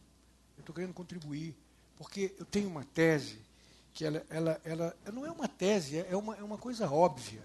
Portanto, não é tese. É o seguinte, eu acho que a visão do planejador, ela não pode, em hipótese alguma, não é só no Brasil, em nenhum segmento, quando depende de continuidade da operação, não pode ficar limitada e restrita ao custo no planejamento. O custo mínimo tem que ser global. Então, essas decisões elas têm que ser tomadas olhando o custo da geração, da transmissão, da distribuição, de tudo isso. Que é o que eu disse com relação ao meio ambiente e ao planejamento e operação. Eu tenho uma frase hoje, que eu tenho usado lá, assim, olha, você faz o menor custo de planejamento no leilão a qualquer preço na operação. Porque o custo da operação é muito mais alto. Entendeu? Então, eu acho que essas coisas, o professor Nivaldo está aí, eu gostaria de, até depois, ter uma conversa mais aprofundada com vocês, que a academia tem muito mais liberdade, muito mais credibilidade para dizer isso. Quando a gente fala, as pessoas interpretam que você tem parte PRI. Não, esse cara é da operação. Eu não estou falando como operador. Eu estou falando como um camarada que tivesse chegado aqui e olhado esse todo. Porque, veja bem, não precisa nem ver essa parte térmica. Você vê a parte de geração e transmissão. Eu não sei como que esses empreendedores de transmissão, agora está até diminuindo, entravam com ágio de negativo de 30%, com os problemas que aparecem no meio, que é risco, por conta e risco dele. Problema ambiental, problema fundiário, problema de FUNAI, tudo isso é custo. Você vê uma usina aí de Geral e Santo Antônio parando toda hora, com greve daqui, índio dali e tal, isso aí é custo adicional. Isso o empreendedor está bancando. Então, eu acho que leilão tem que evoluir, não precisa ser como regra geral. Tem que evoluir para casos especiais, ou por questões de abastecimento, como é o caso do Sul, de risco. Por exemplo, esse ano, em 2012, eu falei isso no Conselho, você sabe. Se nós estivéssemos transferindo 6.300 megawatts para o Sul, como transferimos, e perdesse a linha de circuito do Biúna-Bateia, você ia ter racionamento. Entre 10% e 15% da carga do Sul, sobrando energia em todo o resto do sistema. Então, o operador, e é esse trabalho que eu acho que, se a gente tiver habilidade, vai conseguir sensibilizar o comitê de monitoramento, o ministro, porque é uma pessoa que tem um ouvido, você sabe, ouve muito bem o que a gente fala, tem sensibilidade, para saber que essas coisas não podem colocar tudo no mesmo pacote, porque isso não representa o menor custo global, representa naquela fase. E depois, aí só vai dar eólica, vamos supor que, por hipótese, extrapolando, continue a eólica 99. Você vai fazer leilão, só vai dar eólica. Não vai entrar biomassa e tal. Poxa, então, não é. O bom senso indica que você tem que abrir um pouco esse menor custo na fase de planejamento e pensar mais no custo global. Esse é um ponto. O outro ponto é o problema de eólica. O problema de eólica, que eu digo que a técnica não me preocupa, porque, por exemplo, a Espanha, ela começou com uma máquina eólica, que em termos de dispositivo de controle, não tinha um dispositivo de controle que é caro, que carece muito, chamada Right-Through Default. Quer dizer, é um equipamento que você suporta numa contingência na rede de alta tensão, que a hora que você mais quer que a eólica fique, quando você perde na rede, ela sai, ela desliga, por questão de estabilidade. Então, agora, as que não tinham as originais, eles colocaram esse equipamento de controle. É um equipamento que aguenta uma queda de tensão rápida, depois recupera e não desliga a máquina. Então, essas coisas, nossas máquinas já têm até isso no procedimento de rede. Depois, o outro problema que a gente vai enfrentar são problemas de harmônico, não é? Mas perfeitamente administráveis. Se ela vai injetar, que tipo de harmônico vai injetar na rede, você tem estudos e ferramentas para dimensionar os filtros, o nível de filtragem, isso não é problema. Então, nós temos experiência com esses países, que é trocada nesse grupo de grandes operadores. Quer dizer, a Espanha e a Inglaterra está passando essa experiência para nós, e vai uma missão lá, daqui a pouco eu vou mandar, e não só a Portugal, a Universidade do Porto dá consultoria para a gente, junto com a Universidade de Pernambuco na previsão de vento. A parte que me está me preocupando é que tem rebatimento do preço, quer dizer, a reserva de potência, que Portugal, o Nivaldi deve ter esse menino na cabeça melhor do que eu. O Nivaldi organizou um seminário, que eu não lembro quando foi, eu sei que eu fui chamado, você me convidou para fazer uma apresentação, e tinha lá um especialista lá da Universidade do Porto e da EDP, lá de Portugal, que disseram, se eu gravei bem, que o Portugal hoje tem entre 17%, eu não sei precisar, mas entre 17% e 20% da sua matriz eólica. Então, quando ele passou de 5% para 17%, ele teve que aumentar a sua reserva de potência, que era de 120, se eu entendi bem a apresentação dele, para 400, mais 280 megawatts. Então, esse custo não está sendo incluído nesse custo do leilão. Isso não é um custo de operação. Não é? Mas esses custos indiretos têm que ser computados. Além desse da transmissão e distribuição. Veja bem que exemplo que eu coloco, que é simples. Vamos supor que você tenha 2 ventos iguais no Ceará e no Rio Grande do Norte. Está perfeito? Aí, 2.000 megawatts. Vamos supor que você queira 2.000 megawatts. Aí você faz um leilão discriminado, dá 1.800 no Rio Grande do Norte, 200 no Ceará. Aí você olha a transmissão depois. Aí depois você vai ver que a transmissão do Ceará e a distribuição comporta 1.800. E a de cá não comporta 1.800. Você tem que investir em transmissão e distribuição para conectar. Isso é custo que não é considerado nessa fase. Então, você não deve analisar o custo, isso é claro para mim, na primeira fase. O custo você tem que ser visto globalmente. Então, eu acredito que, se a gente tiver habilidade, não só o que eu venho falando em termos construtivos e não críticos, né, para criticar, porque eu estou no bolo, estou no processo. Não posso criticar, eu tenho que propor. Esse trabalho que a gente está fazendo no Conselho, eu achei uma grande ideia. Se a gente souber agora, dar o encaminhamento adequado. Porque esse trabalho aborda tudo isso de uma forma concisa, bem objetiva, e esse trabalho tem que ir o senhor, o Maurício, algumas pessoas, claro que eu vou estar junto, uns 4, apresentar lá para o Ministério, ministro e Márcio Zima, quiçá para a própria presidente, se isso der fruto, não é? E para a Agência Nacional de Energia Elétrica. Se a gente souber conduzir esse trabalho em alto nível, e contribuindo e não criticando, tem chance de ter um resultado bom. Não sei se respondi as duas.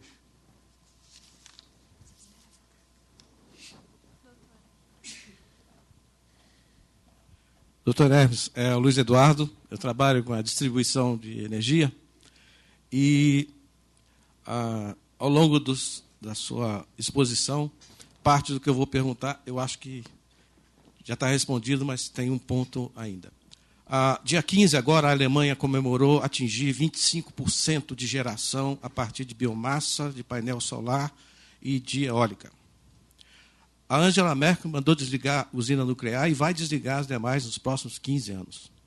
Semana passada teve um seminário sobre fotovoltaica em São Paulo e eu fiquei assustado que tinha mais de 40 estandes de fabricantes alemães e da China. E a ANEEL, em abril, lançou um documento que está aí para ser aprimorado, né? E que incentiva que os clientes possam fazer geração nas suas casas, a microgeração, né? E, se quiserem, colocar no sistema e ter a diferença aí para receber. 452, né? 438. 438, né? E tem também uma coisa interessante, né, que é o efeito do micro. Mas quando o micro atinge muita gente, porque qualquer um poderia, teoricamente, comprar isso e botar no seu telhado, na Alemanha tem 1.200.000 clientes que faz isso. Né? E o preço está caindo muito. Né? O preço está caindo muito. E eu me assusto. Uma coisa também que eu conheci lá na feira, tem várias empresas no Brasil, algumas delas aqui próximo de Campinas, que já tem gente treinando técnicos no Brasil para estar montando isso em larga escala. Aí, em Ribeirão Preto tem uma muito boa, né? Eu conheci, uma pessoa bem formada. E lá no... Qual que é a minha pergunta? Né? É como casar o micro com o macro. Porque a partir do momento que a gente pensa que isso vai acontecer daqui a 15 anos, pode acontecer em 3, em 2, em 4 ou 5. Como fica... Né? Na Alemanha realmente tem esse problema. Né? Os 4 operadores lá estão malucos, porque a qualquer momento pode dar um blackout, porque essa geração foi construída por incentivo, não porque foi planejada tanto. Né? Como é que a gente pode ter a distribuidora, com o operador que está lá operando subestação em rede, vai ter que se preocupar com essa microgeração? Como que essa microgeração conversará com a macro lá no ONS para garantir esse tesouro que a gente tem aqui no Brasil, que é esse sistema interligado, que tem uma confiabilidade que é das melhores do mundo. Quando a gente conversa por aí nos outros países, os problemas são muito grandes. Qual a sua visão? Como que a gente prepara? Como que agora, desde agora, se constrói esse tipo de solução para nós convivermos melhor com isso à frente? Olha, eu em 2 partes. A primeira parte é que eu não tenho nesse grupo de grandes operadores, eu não tenho observado problemas intrínsecos a cada país com relação a novas tecnologias. Não tem. O problema deles lá, por exemplo, na Europa, é a falta de um operador centralizado, que centraliza a operação, porque todos os blackouts ocorreram por falta de troca de informações. Esse último agora começou na Alemanha e na Suíça, repercutiu para a Alemanha e para a França, pagou a Itália toda, porque a Itália não sabia o que estava acontecendo. Não tomou medida preventiva. Então, eles têm esse diagnóstico, mas não conseguem, por questões políticas, criar um operador.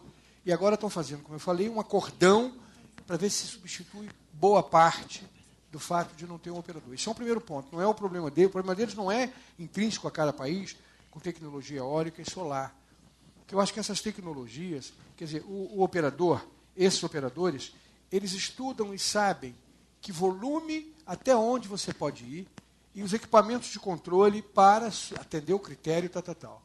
Isso é dimensionado. A tecnologia de eólica e de solar já está muito avançada. Por isso que eu digo que o problema técnico não é problema, que se você não desenvolver aqui, você vai importar durante um tempo e depois, como o governo não está deixando só botar no container e mandar para cá, está exigindo abertura de fábricas aqui e tal, para essa tecnologia ser transferida, a gente começa importando e depois produz. Senão, a eólica não reduziria o preço de 350 para 100. Essa foi muito rápida. Eu acredito que a solar não vai ser tão rápida. Não é? Mas vai ter. Por isso que tem alguns grupos lá desses operadores que estão trabalhando com armazenagem, baterias, essa coisa toda, que aqui, o nosso caso, ainda está longe, carro elétrico, essas coisas, daqui a pouco vai ter. Eu já estou observando, já estou começando a olhar, pelo menos. Não participo elaborando, mas em algumas reuniões eu mando alguém para olhar, para ver como é que está indo. Porque aqui no Brasil é interessante. A gente solar não vai ter, muito caro e tal. Igual a eólica, ninguém acreditava. De repente, dá o boom e aí acontece. Quando acontece, a gente desconfia. O latino-americano não é o brasileiro. Ele é meio desconfiado, né? No início. tudo ele fica assim, será que vai dar certo? Não vou arriscar isso não. Daqui a pouco entra todo mundo de corpo e alma e aí a coisa avança. Eu acho que vai ser por aí. O problema técnico não é, eu sempre digo, não é o que me preocupa, porque quando você não sabe, você contrata. Entendeu? O problema são esses regulamentos e incentivos bem feitos para motivar o empreendedor a investir. E a previsibilidade para ele investir com menos risco. Que eu acho que é o grande problema do nosso modelo. Falta de previsibilidade. Um sistema onde a principal variável é a água e onde você tem a maior incerteza. Quer dizer, é trabalhar na previsibilidade, nesses regulamentos, políticas, diretrizes, para dar ao empreendedor motivação para ele investir. É tudo que a gente quer para poder o governo ter mais disponibilidade de recursos financeiros para investir nos 3 pilares básicos, não preciso citar, né? Boa noite, doutor Hermes. Aqui, tudo bem? A gente está transmitindo ao vivo agora no site da CPFL Cultura essa palestra. Vieram algumas perguntas aqui. A pergunta do Luciano Araújo é a seguinte. Após o acidente em Fukushima, ele te pergunta se a energia nuclear vai finalmente acabar. Vai deixar de ser usada, né? Olha só, eu tenho uma opinião assim, bem objetiva sobre isso. Eu não tenho dúvida nenhuma. Veja bem, essa usina de Fukushima não era uma usina de risco alto, como foi Chernobyl da Rússia. Tecnologia já mais moderna, mas não chega a se comparar com a de Angra 2 e 1. Então, veja bem, a tecnologia de nuclear e os critérios de segurança, as restrições de segurança, elas são tão grandes que eu acho que... porque não existe risco zero, mas é praticamente zero. Entendeu? E veja bem, lá, isso aconteceu, não foi como um problema da usina, foi um tsunami. As nossas usinas aqui e o nosso mar, nós não temos, pode ser até com essa mudança climática, possa ter essa mudança radical. Mas, olha, eu acho que o nosso caso está longe. Inclusive, lá onde está Angra, tem Ilha Grande na frente, eu sei porque eu sou de Angra, tem lá Ilha Grande na frente, onda, não tem onda, é uma piscina o mar. Entendeu? Então, os lugares são bem colocados, o clima é outro, não é? Eu acho que a tecnologia nuclear não traz esse apavoramento que se divulga e tal. Eu não acredito que a Alemanha vai acabar. Eu tenho lido notícias de que, aliás, fiquei assustado ontem, porque eu li uma notícia que tem várias fábricas de produção de eólica, de turbina, fechando. Na Alemanha, não sei a que ponto é verdade isso, estou esperando um pouco mais, e não sei porquê, não é? Não sei se é porque já tem demais e vai voltar alguma outra tecnologia, ou térmica, ou GNL, ou nuclear, não sei. Eu só sei que eu não acredito que a energia nuclear, com esse avanço tecnológico, ela se extingua, porque é uma energia previsível, permanente e, na minha visão, absolutamente segura. Está aí Angra 1 e 2. Uma disponibilidade excepcional. Angra 2 com 1.300 flat, não é? 1.080, 1.100 por causa da inflexibilidade, quando despachada 1.300, e Angra 1, 600 megawatts, 2.000 megawatts o tempo inteiro. Se você me perguntar com essa tecnologia nova, eu quero Angra 3, 4, 5, quantas você colocar no sistema. Para o operador, segurança absoluta. Se a tecnologia não oferece risco, né, os especialistas dizem, eu leio muito, que o problema está como tratar o lixo e tal, enfim, que se for esse só o nosso problema, não é complicado.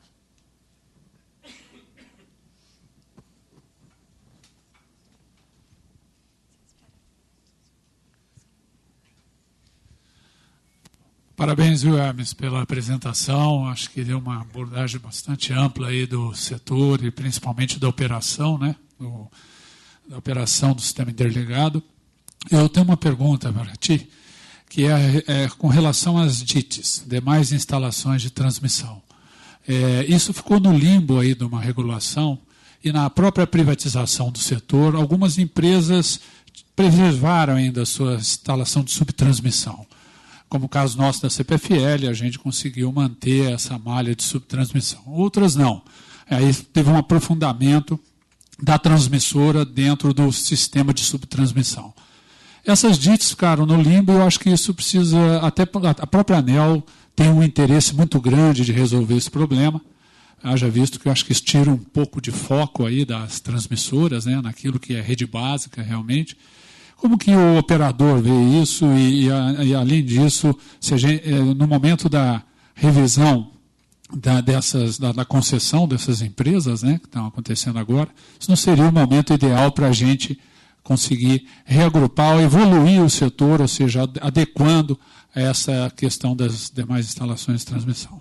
Olha, Luiz, a pergunta é oportuna porque na época da definição da rede básica, eu defendi de forma rigorosa a definição da rede por função de transmissão, independente do nível de tensão.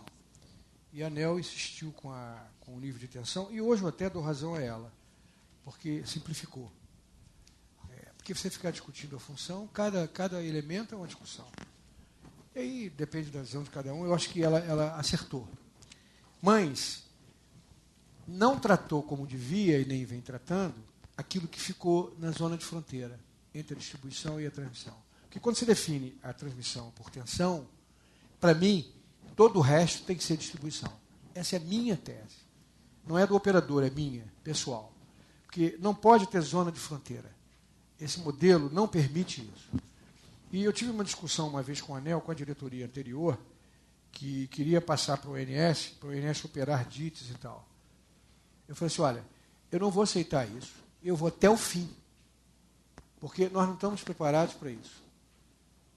Para esse tamanho de rede, com os problemas que tem, isso é muito mais problema de distribuição, não é problema de transmissão. Eu tenho outras coisas para cuidar, e mais, essa atribuição não está em lei. Bom, e queria que cuidasse um pouco também de parte de distribuição. Eu falei, também não, aquela de 138 kV, eu falei assim, não, que escoava a geração.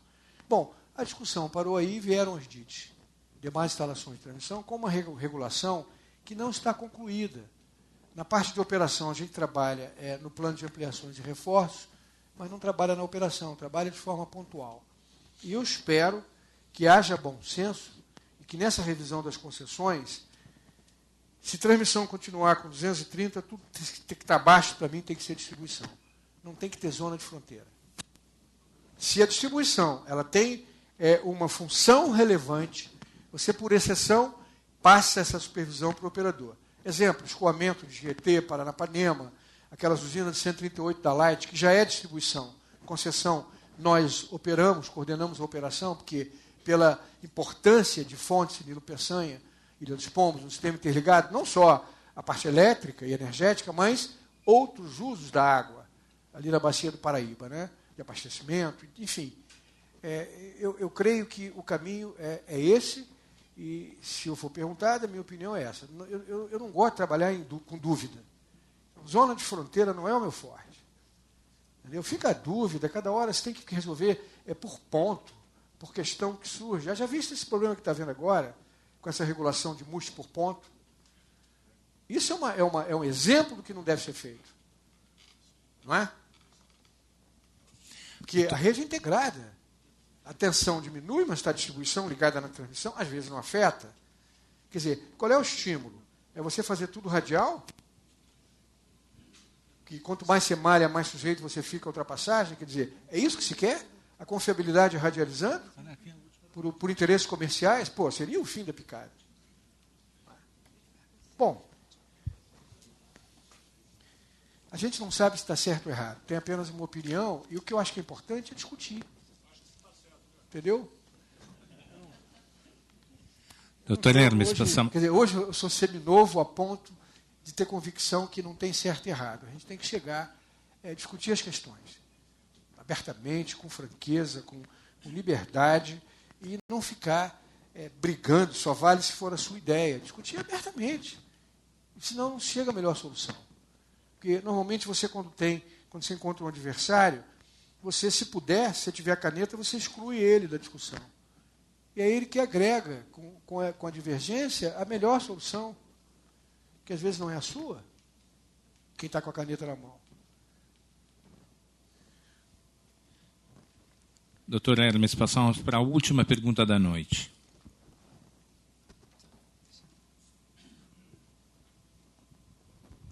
Hermes, boa noite. Prazer em vê-lo aqui. de eleição, ou todo momento de crise, parece que a Petrobras descobriu um novo lençol de petróleo e gás na plataforma. Então. Você, num dado momento, sinalizou que, em conversa com a Petrobras, a possibilidade de geração a gás, principalmente quando o sinal econômico assim o indicar. Com a incorporação desses custos de operação, e custo mais do que o de operação, o custo da energia que pode faltar, não há viabilidade. Esse tema, talvez eu devesse colocar também ao Thomas Keane. Eu não consigo entender como cidadão, não como técnico, até porque não disponho de conhecimento profundo para discutir questões dessa natureza, mas não consigo entender isso. Quer dizer, inicialmente se falou do gás da Bolívia, 30 milhões de metros cúbicos diários e tal, aquela coisa toda foi uma festa. Agora se fala a cada dia, a cada período de crise, da disponibilidade de gás e de petróleo associado, o gás associado ao petróleo, na plataforma, e nada disso se concretiza. A operação, você bem colocou, essa energia seria colocada no centro de carga, sem custo de transmissão, essa coisa toda. Eu não consigo entender isso. Eu gostaria que você abordasse um pouquinho, mesmo que rapidamente, essa questão. O outro ponto é capacitação. Recentemente, estando na Elibras, e o projeto de expansão da Elibras, tendo em vista a necessidade de atender a demanda de aeronaves para as Forças Armadas, principalmente, e o mercado brasileiro de uma maneira geral, e regional até, há uma carência muito grande de profissionais. Então, Embraer e Elibras estão se associando com a finalidade de formar profissionais nessa área. É a pergunta que eu faço especificamente relacionada ao setor elétrico. As relações destes órgãos, inclusive o que você comanda, com as universidades, com as faculdades de engenharia, com vistas à formação de profissionais, tendo em vista que profissionais brilhantes como a sua pessoa estão aí disponíveis para transferir essa base de conhecimento a essa juventude toda que vem entusiasmada e que fará diferença no futuro do país. Obrigado.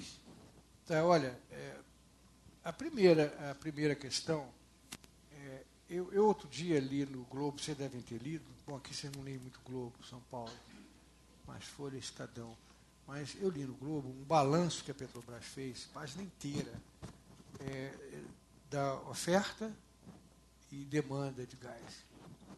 E havia uma sobra de gás com um horizonte de 2020.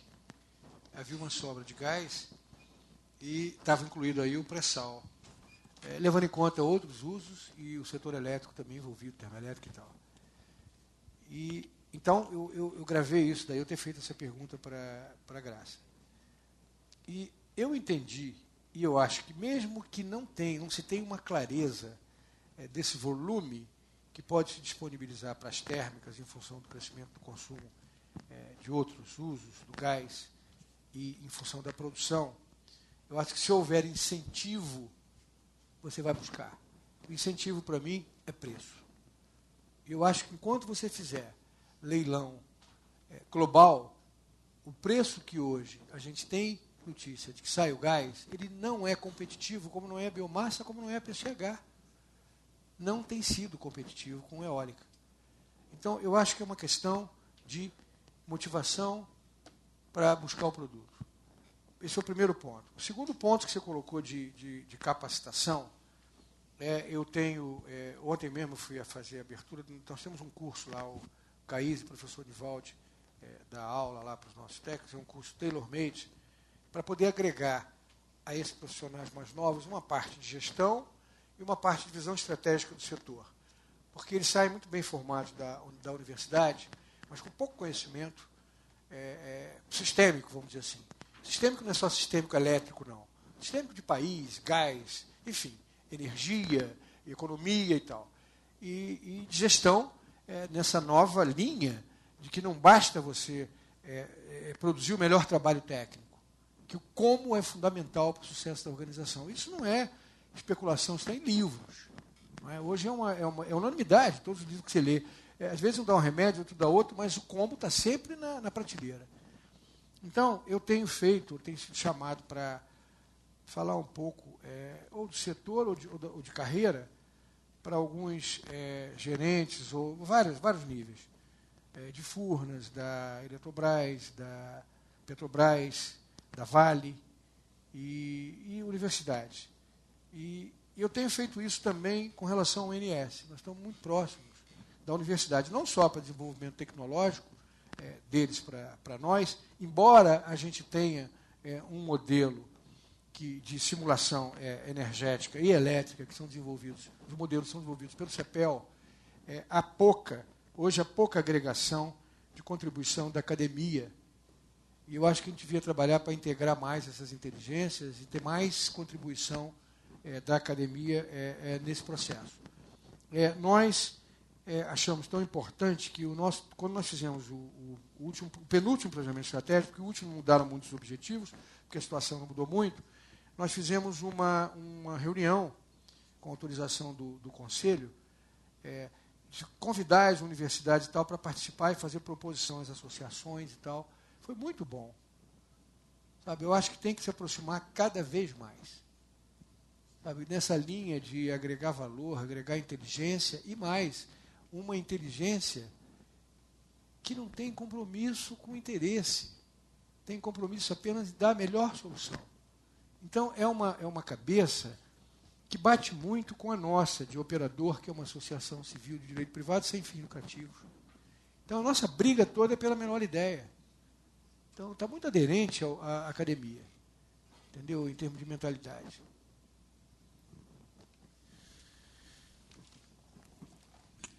Bom.